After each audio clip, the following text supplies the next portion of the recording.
Инвока Груп веќе известила владата дека поради одземените компјутери во истрагата за случајот Рашковски не може да ги спроведува државните тестирања во 13 државни институции, меѓу кои се 6 министерства.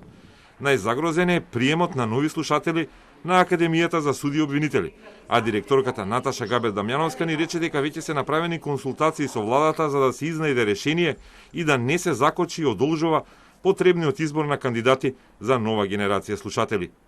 Едно од решенијата е поради виша сила, поради истрагата, да се бара нов партнер за софтверски решенија.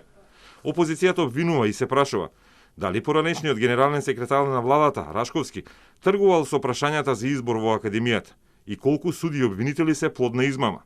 СДС им враќа дека се е чисто откако како пример за успешни кандидати наведе сопруги на двајца пратеници на ВМРО ДПМН. Компјутерите се одземени од просторија во правен факултет, од каде Инвока го спроведувала тестирањето на кандидати во различни институции по добиен тендер, соопшти од обвинителството. Но како што веќе објави Телма, истражителите не го одзеле софтверот за да не ги попречат државните тестирања.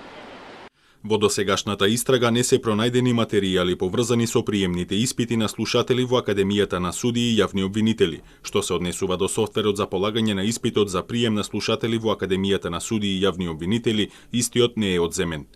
Од Министерството за правда пак се убедени во правилен избор на сите досегашни кандидати, затоа што сега наместо во приватна фирма тестирањата се одвиваат на правен факултет и се многу посложени и подолготрајни.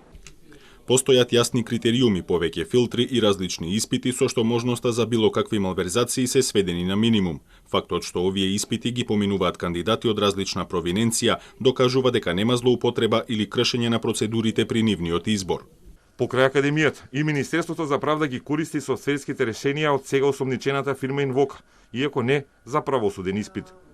До пред 2 години за полагање на правосуден испит се користеше софтверот за кој прашувате. Со промената на законот, ова полагање сега е комисиско, со што софтвер не е потребен. Електронски сега се полага само стручен испит за вештаци и испит за медијатори. Планот е преку промена на законите и овие два испита да се полагаат комисиски.